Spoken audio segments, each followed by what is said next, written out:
एक और जहां प्रदेश में विधानसभा चुनाव आने वाले हैं, तो वहीं दूसरी ओर प्रदेश के मुखिया शिवराज सिंह चौहान के सत्ता के मद में चूर मंत्री और अफसर अपने तानाशाह रवैये से शिवराज सरकार की छवि को मिट्टी पलट करते नजर आ रहे हैं। हाल ही में प्रदेश के सीधी में आदिवासी युवक पर पेशाब कांड का मामला थमा भी नहीं था कि वहीं अब आदिवासी युवकों के साथ मारपीट और उनकी जमीन पर कब्जा करने के मामले ने तुल पकड़ लिया है। आइए आपको पूरा मामला विस्तार से बताते हैं।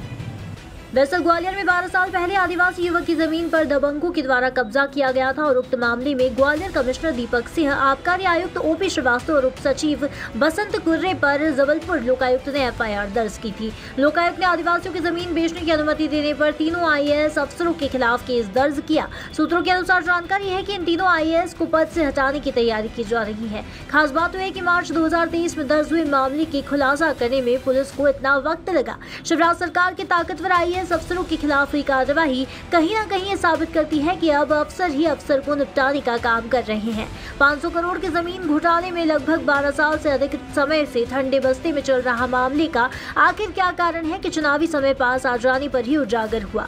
ये तो एक मामला है, लेकिन ऐसे कई मामले हैं जिनमें आज भी न्याय की दरकार है। ऐसे एक मामला सिंध जिले में भी देखने को मिला, जहाँ जिले की सहायक आबकारी अधिकारी वर्षा डोंगरी कितनी लायक है, इसका एक अंदाजा इस मामले से लगाया जा सकता है कि जहाँ अधिकारी महोदया ने एक आदिवासी पर न सिर्फ झूठा प्रकरण बनाया बल्कि उसके साथ मारपीट और गाली गलौज भी की। दरअसल छपरा तहसील के अंतर्गत आने वाली ग्राम पंचायत बकोड़ा के जामुन टोला राजकुमार सयाम अपने परिवार के साथ खेत में होरा भूंज रहा था, जिसका धुआं देखकर वर्षा डोंगरे अपने साथ गए अधिकारी व कर्मचारियों के साथ खेत में गए और आसपास के लोगों से गाली गलौज करते हुए शराब के बारे में जानकारी लेने लगे। जब राजकुमार ने उन्हें गाली बकने से मना किया तो ये बात उनको नागवार गुजरी और उन्होंने राजकुमार पर फर्जी प्रकरण बनाते हुए 60 लीटर शराब की जब्ती बता दी।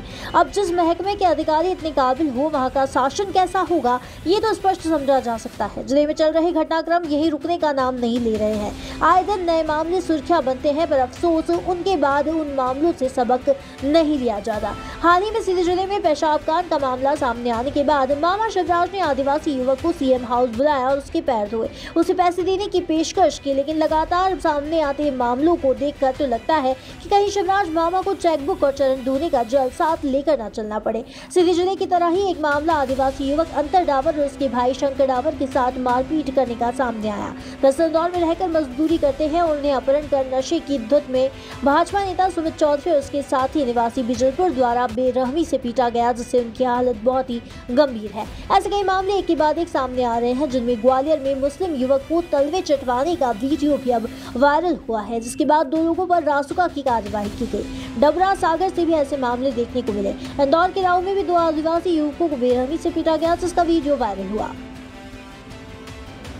मामा शिवराज सिंह चौहान जहां गुंडे बदमाशों माफियाओं पर कार्यवाही करने की बात करते नजर आते हैं, तो आए दिन सामने आते ये वीडियो उनके दावों की हवा निकालते हुए नजर आ रहे हैं।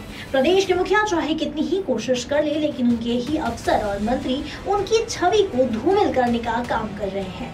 लगातार सामने आ रही घटनाओं से जहां एक और विपक्ष को निशाना साधने का मौका मिल गया, तो वहीं अब इस मामले में मायावती और ओवैसी की भी एंट्री हो गई है। खैर, अगर आलम यही रहता है तो वो दिन दूर नहीं जब अपने अधिकारियों और मंत्री की करतूत का खामियाजा मुख्यमंत्री जी को कुर्सी देकर चुकाना पड़ेगा।